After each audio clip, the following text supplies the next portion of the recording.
Good afternoon.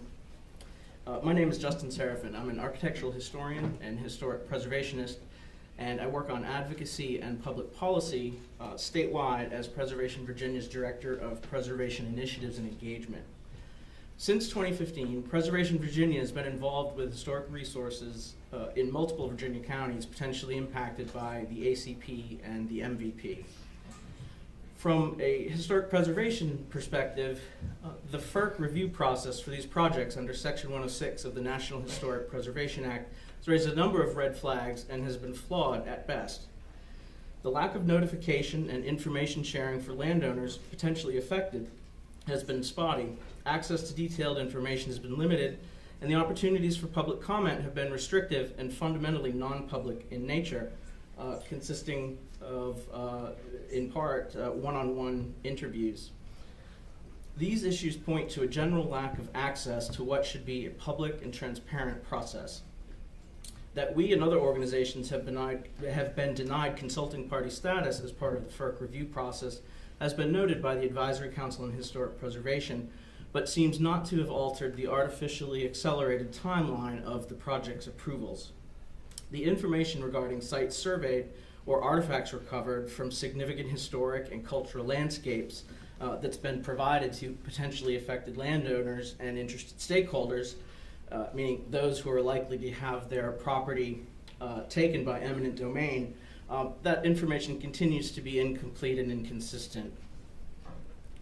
We've been especially concerned about insufficient level of review in Buckingham County, the site of the proposed compressor station for the ACP. Our concern for Buckingham County's historic resources has much to do with its interwoven social and political environment. The Buckingham County Board of Supervisors earlier this year voted for a zoning change to allow the industrial land use on the site of the compressor station, leaving the longtime residents of the Union Hill community in a particularly threatened position.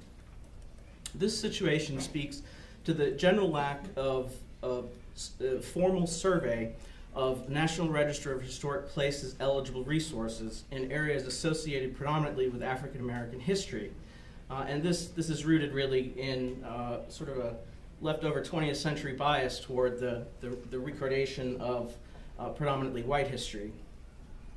While this lack of diversity in the historic architectural canon is being addressed by the profession, the lack of documented resources, like the post-emancipation landscape of Union Hill, makes the application of the Section 106 process all but impossible. Union Hill was home to multiple plantations that operated with enslaved workforces, like Variety Shade Plantation, which Lakshmi mentioned earlier. So like Variety Shade Plantation, the archaeological remains and white enslaved cemeteries of which are near the nearly 70-acre parcel purchased for siting the compressor station. Upwards of 400 enslaved individuals worked at Variety Shade. And on the property there remains a burial site for slaves, which we estimate to contain nearly 200 graves, if not more, with a few of them marked. After emancipation, formerly enslaved and free African Americans purchased land in the area, many of the descendants of whom still live there today. While researching in the area, one landowner stated, the majority of families' grandparents were slaves in this area.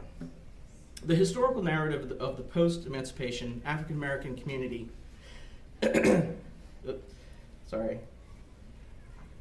of Union Hill is revealing of the successes and struggles of generations of African Americans in Virginia and beyond.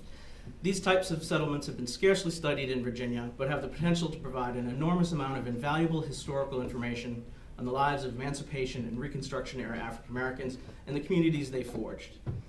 Such discussions of the history of race in America have never been more relevant, and their potential erasure from the landscape never more egregious and troubling.